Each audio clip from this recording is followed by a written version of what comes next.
Before the story begins, pay attention to the light around you. If it flickers, don't assume it's a coincidence. Subscribe and hit like so this story reaches everyone who notices the strange. What odd things have you noticed? Share in the comments, I'm genuinely curious. Thanks for listening. Late June 2002, Grayport, Rhode Island. The harbor reeked of salt, diesel, and rotting kelp. 15-year-old Mason Reed slipped out because his house felt hollow since his father vanished. Caleb Hart, methodical, anxious, met him by Harborview docks with 2 skateboards and a shared need to be anywhere else. They rode past shuttered warehouses, laughing too sharply until the air changed. It went cold and metallic, like pennies on the tongue. Caleb slowed first. Mason followed his gaze to the end of the pier. 5 figures stood under a buzzing lamp. Dark fisherman coats. Shaved heads that shone wetly in the yellow light.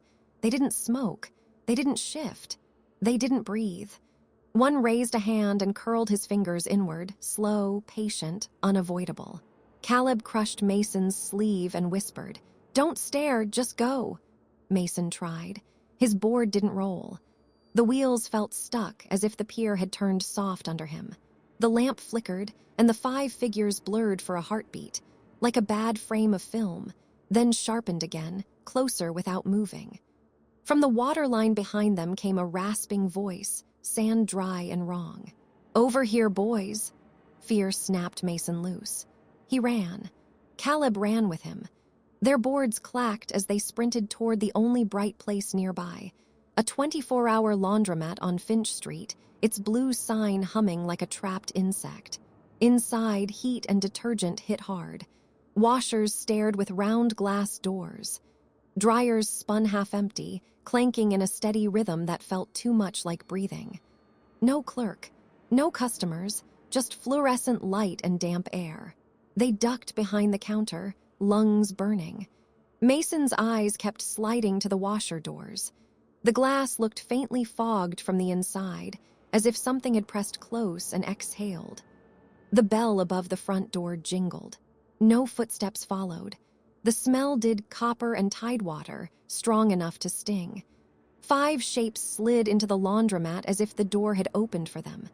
Their coats made no sound. Their heads turned in the same angle, the same speed, like one mechanism splitting into parts. A finger traced a washer door. A nail squealed softly on glass. Where it passed, wet sand appeared in a thin smear, dragged from nowhere. Caleb's pager buzzed once, sharp, stupidly loud. 5 heads snapped toward the counter at the same time. The nearest figure stepped close. Cold swept over Mason's wrist before anything touched him. A thin edge brushed his forearm, testing pressure, not yet pain. Then Sirens ripped the night open. Red and blue light shattered across the windows. The figures recoiled from the color, as if the lights were acid. They blurred and slipped through a side door Mason hadn't noticed, dissolving into darkness.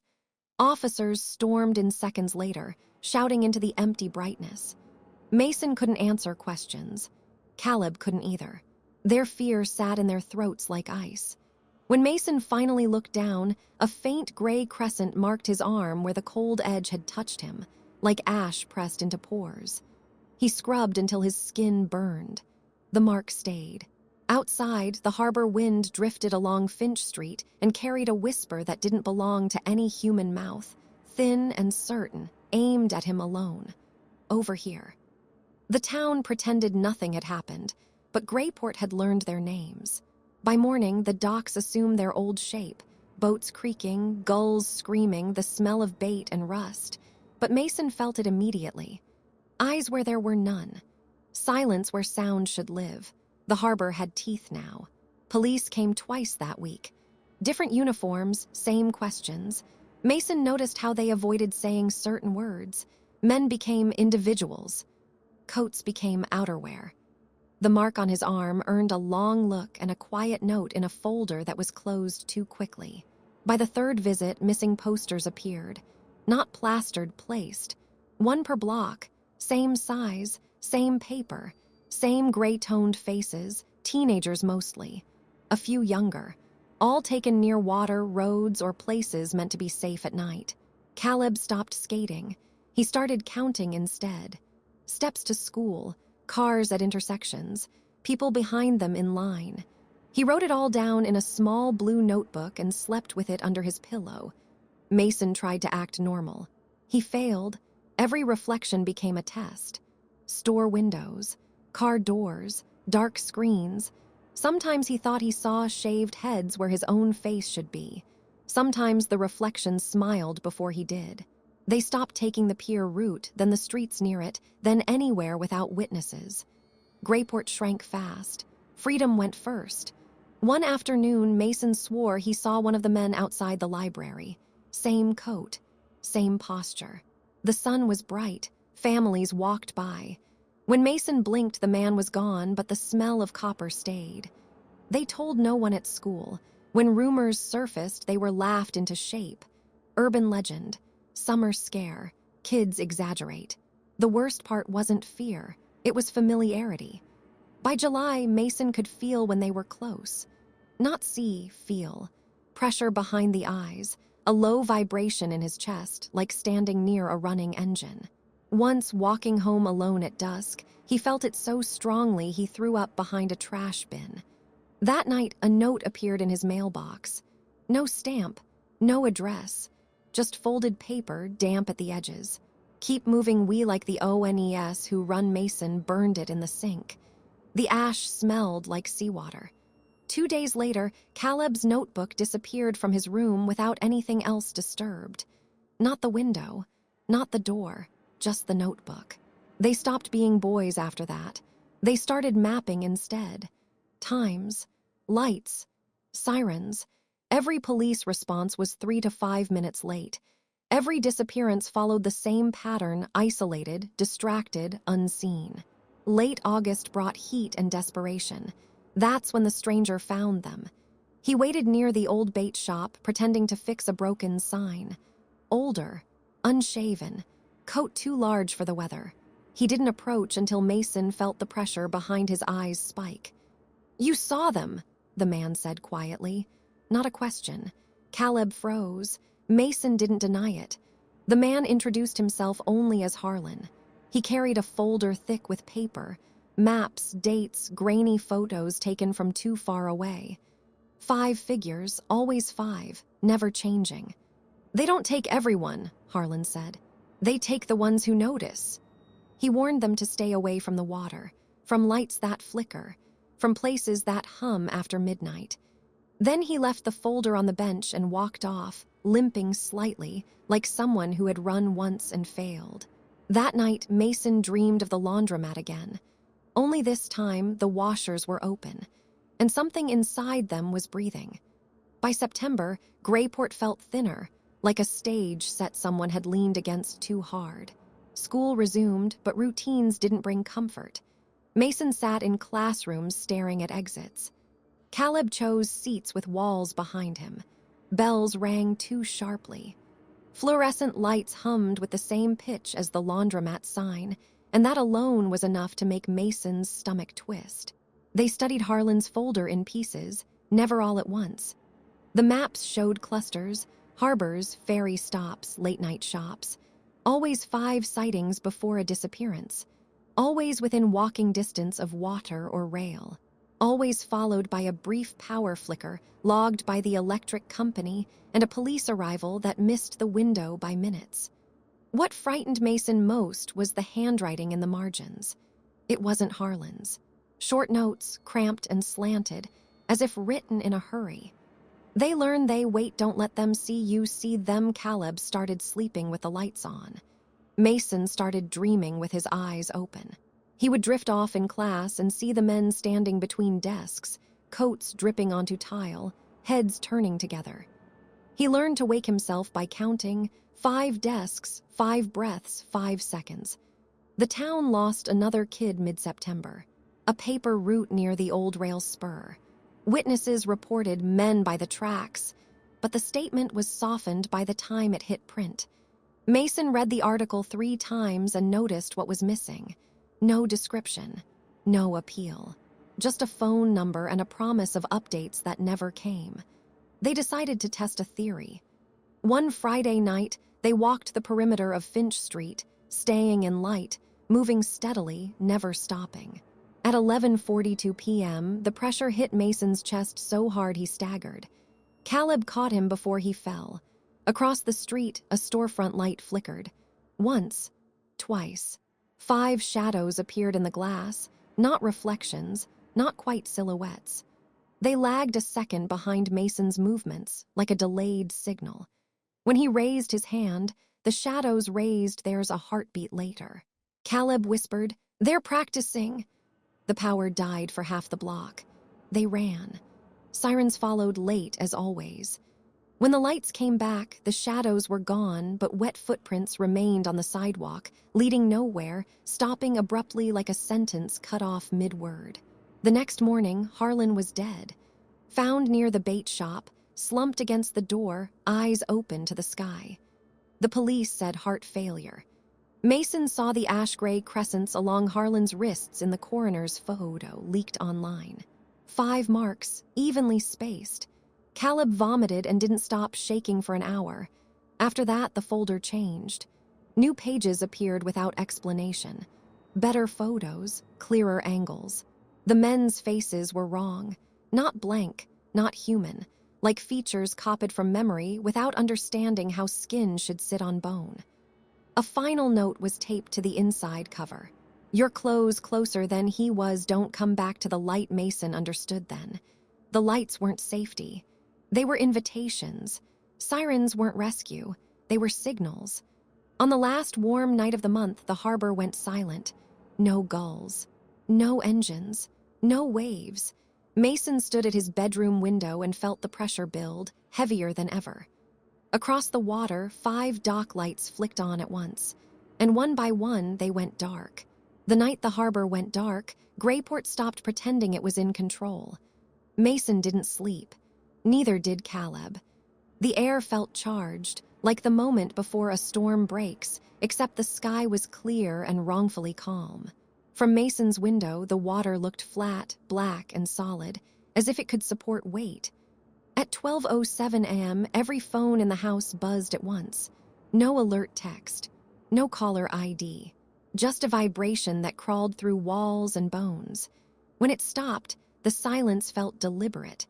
Mason knew where they were going before the thought fully formed. The docks. Not the main pier.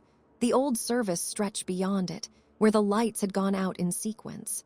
Where Harlan's maps ended in red ink and question marks. Where the town had quietly stopped maintaining anything. Caleb showed up without being called. He carried a backpack stuffed with batteries, flashlights, and a crowbar taken from his father's shed. His hands shook, but his eyes were clear. Whatever fear had lived there before had burned down to something harder. They moved through streets that felt abandoned on purpose. Curtains were drawn, porches dark. Even the dogs were quiet. Halfway to the docks, Mason felt it again, the pressure heavier now, concentrated like a hand closing around his spine. He didn't look for the men, he looked for the signs. A streetlight flickered ahead. Once, twice. Caleb stopped. Mason didn't. That was the first mistake. The temperature dropped fast. Breath fogged. The smell came next, salt, copper, and something old enough to be patient. When Mason finally turned, the street behind them was longer than it should have been, stretching away in a shallow curve that hadn't existed before. 5 figures stood at the far end, not moving, not advancing, waiting. Caleb grabbed Mason's jacket and pulled him back. They didn't run.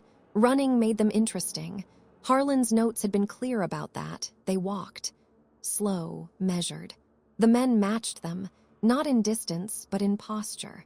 When Mason hunched his shoulders, they hunched. When Caleb limped slightly, one of them mirrored it perfectly, like a reflection learning its subject. At the edge of the service pier, the world narrowed. Water on 3 sides, darkness behind.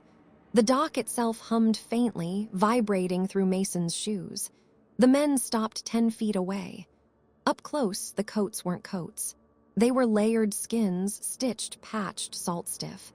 Their heads were shaved, not smooth, but worn down like stone shaped by waves. Their eyes reflected no light at all. One lifted its hand. This time it didn't beckon, it pointed. At Mason. The pressure exploded behind his eyes. Images slammed into him, laundromat glass bowing inward, washers breathing, Harlan's wrists, the gray crescents burning into skin. He understood then. Seeing wasn't the trigger. Remembering was. Caleb swung the crowbar not at them but at the dock light behind Mason. Glass shattered. Darkness swallowed the pier. The effect was immediate. The men recoiled as if the dark had weight. Their outlines blurred, edges smearing like wet ink. A sound rolled out of them. Not a scream, not a voice, but the grinding of stones dragged underwater. Mason ran. Caleb followed. They didn't stop until they hit the main road, lungs tearing, legs numb. When they dared to look back, the service pier was empty. No men, no lights, no sound. Only 5 wet footprints on the asphalt, facing away from the water, facing town. After that night, Grayport began to rot from the inside. Not loudly. Not all at once. It was small things first. Streetlights failing in clean sequences of 5. Sirens that cut off mid-wail. Surveillance cameras turning just slightly away from where they were meant to look. The town council called it infrastructure failure. Mason called it migration. Caleb stopped going to school. Mason went only to keep up appearances. They barely spoke to each other anymore, not because of anger, but because every word felt monitored. Thoughts were safer than sound. The folder changed again. New pages appeared overnight in Mason's backpack, paper damp and smelling faintly of salt. No handwriting this time, just photographs clearer than any before. 5 men standing in places Mason recognized. The grocery parking lot, the bus stop, the school gym after hours. In every photo, one of them was closer to the camera than the others. Learning. Caleb was the first to say it out loud. "They're not hunting anymore," he whispered. "They're embedding." The disappearances slowed. That should have felt like relief. It didn't. It felt like the breath held before drowning. People started changing. A crossing guard who stared too long at reflections in car windows. A substitute teacher who flinched when the lights flickered and muttered numbers under her breath. 5, 5, 5. Mason noticed the pattern when his neighbor Mrs. Klein waved at him with the wrong hand. Her wrist bent too far back, bones shifting under skin like they hadn't settled correctly yet. That night, Mason dreamed of the town from above.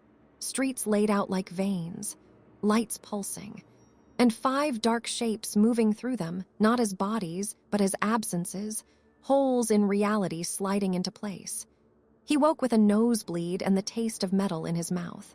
Caleb called him at 2:11 a.m. "They took my dad," he said calmly, too calmly. Not his body, just something behind his eyes. Mason ran. Caleb's house was lit, every room glowing. His father sat at the kitchen table, posture perfect, hands folded. He smiled when Mason entered. "Caleb worries too much," he said. "You boys should rest." The words were right. The timing was wrong.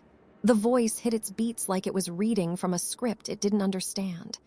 Mason looked at the reflection in the microwave door. 5 men stood behind him. He didn't scream.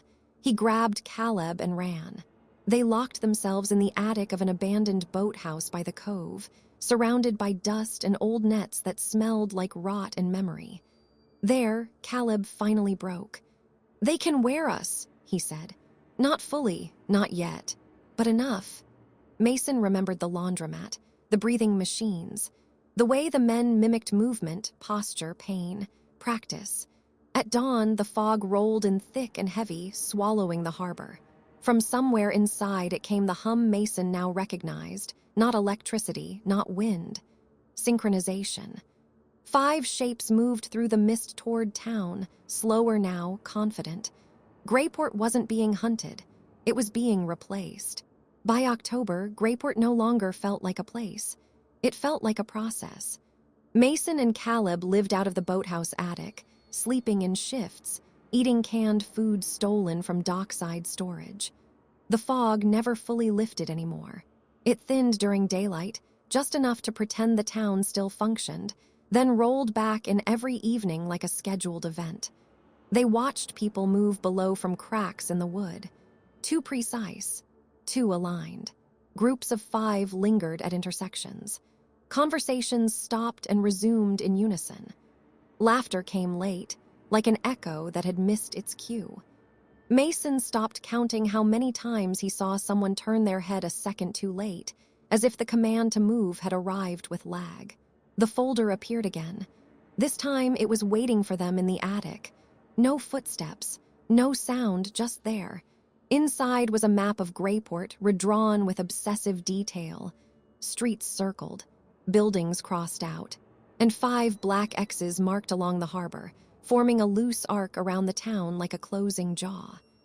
At the center, written in clean, deliberate letters, Anchor Point Main Laundromat, Finch S.D. Mason felt sick. Caleb laughed once, sharp and broken. "They never left," Caleb said. "They just nested." The laundromat had reopened 2 weeks earlier. New owner, new machines, brighter lights. People said it felt cleaner than before, safer. That was the word that spread fastest. Safe. Mason knew better. He'd started noticing the dreams people talked about in passing. Standing water, rhythmic sounds, being watched without fear, being chosen. "They don't just take people," Mason said quietly. "They empty them first." The boathouse wasn't safe anymore. Mason felt it the moment the humming changed pitch, sliding lower, closer to something like recognition. The men weren't searching now. They were narrowing. That afternoon, Mason saw his mother. She stood at the end of the dock, hair pulled back neatly, wearing a coat she'd lost years ago. She didn't look wrong at first glance. That was the worst part. "Mason," she called. "Come home." Caleb froze. "That's not her." Mason knew. He could feel the delay in her movements, the way her smile arrived after her eyes. Behind her, reflected in the dark water, 5 shapes stood perfectly still. "They're using memory," Mason whispered. "Whatever matters most." Caleb turned away, breathing hard. "Then they'll use you." That night, the town's sirens went off together, not emergency tones, not warnings. A steady, low signal that pulsed every 5 seconds. Lights across Greyport dimmed in sequence, rolling toward the harbor like a tide. From the boathouse, Mason saw people stepping out of their homes, calm, compliant, walking toward Finch Street. Toward the laundromat, Caleb grabbed the crowbar. Mason grabbed the folder. "If this is an anchor," Caleb said, voice shaking but resolved, "then we cut it loose." Mason nodded. He understood now what the men were, not creatures. Not ghosts, systems, and systems could be interrupted. They slipped into the fog as the signal pulsed again. 5 seconds, 5 steps, 5 chances left before Greyport stopped being human at all. The laundromat was awake when it shouldn't have been. Every machine hummed in perfect sync, a low mechanical choir that vibrated through Mason's ribs. The glass doors glowed too bright, bleaching the fog into a white halo around the building. Finch Street was packed, neighbors, teachers, dock workers, moving calmly, eyes unfocused, feet landing in identical rhythm. 5 steps. Pause, 5 steps. No one spoke. Mason and Caleb stayed low, cutting through an alley choked with trash and wet cardboard. With every pulse of the signal, Mason felt pressure squeeze his thoughts, like something was trying to compress him into a simpler shape. Inside the laundromat, the air was hot and damp. The smell was wrong, not detergent, but salt and rust and something biological. Every washer was running empty. No clothes, just water sloshing in slow, deliberate cycles. At the center of the room stood 5 industrial machines that hadn't been there before. Larger, older. Their metal casings were bolted directly into the floor. Thick cables ran from them into the walls, disappearing like veins into the building. "This is it," Caleb whispered. "The anchor." The crowd outside stopped moving, all at once. Mason felt it before he saw it. The 5 men were no longer separate. They stood between the machines now, coats hanging open, bodies indistinct, edges bleeding into the light. Their faces were closer to human than before, but worse for it. Features borrowed, smiles practiced. "You understand us," one said. The voice came from all 5 mouths, slightly out of sync. "That makes you valuable." The machines pulsed. Water inside them darkened, turning cloudy, then opaque, as if something massive had submerged itself just beneath the surface. Caleb raised the crowbar. "Don't listen." Mason wasn't sure listening was optional. Images flooded him, Greyport weeks from now, running smoothly, quietly. No crime, no fear, no choice. People emptied of friction, moving efficiently, obediently. Safe. The lie was elegant. "They don't want chaos," Mason said aloud, grounding himself in the sound of his own voice. "They want compliance." One of the men stepped forward. The floor creaked, not under weight, but under correction, like reality adjusting to accommodate it. "Individuality is inefficient," it said. Caleb swung the crowbar into the nearest machine. The impact screamed, metal shrieking like a living thing. Water exploded from the washer door, flooding the tile. The hum stuttered. Lights flickered. Outside, someone screamed. A real one. The men reacted instantly. Their forms distorted, stretching, snapping back. One reached for Caleb. Its hand split into too many joints. Mason acted without thinking. He grabbed the folder and shoved it into the open washer, jamming it deep into the churning water. Paper disintegrated instantly, maps, notes, proof destroyed. The machine howled. The others followed suit, cascading failures ripping through the room. Lights burst. Cables sparked. The synchronized hum collapsed into discord. The men screamed not in pain, but in error. Their bodies broke pattern, blurring, collapsing inward as if someone had pulled the plug on whatever held them together. Mason dragged Caleb back as the floor cracked. Water surged, carrying the smell of the harbor with it. Then silence. The lights died. When emergency sirens finally wailed, real ones this time, Greyport was already waking up. People stood confused on Finch Street, blinking, shivering, asking questions no one could answer.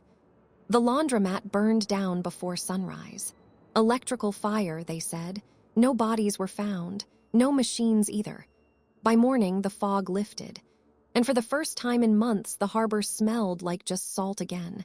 But Mason knew better. Systems don't die, they adapt. And somewhere, something had learned how close it came to being seen. Greyport never called it an incident. On paper, the fire on Finch Street was an electrical malfunction. Old wiring, neglect, a closed case. The laundromat was demolished, the street repaved, and a small parking lot replaced it. The town moved forward quickly, almost eagerly. Mason and Caleb were questioned more than once, separately, calmly.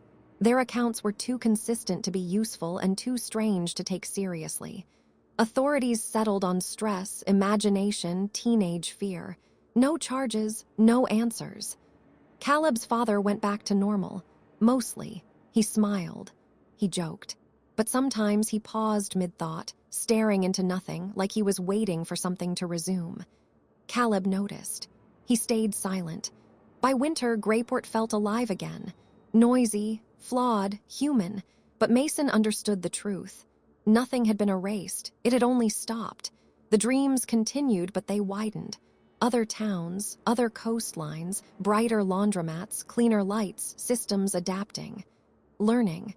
Caleb left the day he turned 18. No goodbyes. Just one rule he never broke afterward. Never trust places that feel too synchronized. Mason stayed long enough to confirm the pattern. Every few years, another town had a strange season. Disappearances, power failures, sirens that arrived late. Nothing permanent, nothing proven. He documented everything. Because Greyport taught him this, they don't hunt randomly, they build quietly. They fail only when noticed. If this story feels uncomfortably familiar, don't ignore that feeling. Awareness creates resistance, and resistance breaks systems. So subscribe if you're still listening. And tell me in the comments, was the system destroyed, or did it simply relocate? Because somewhere right now, 5 lights are flickering in sequence. and someone just noticed.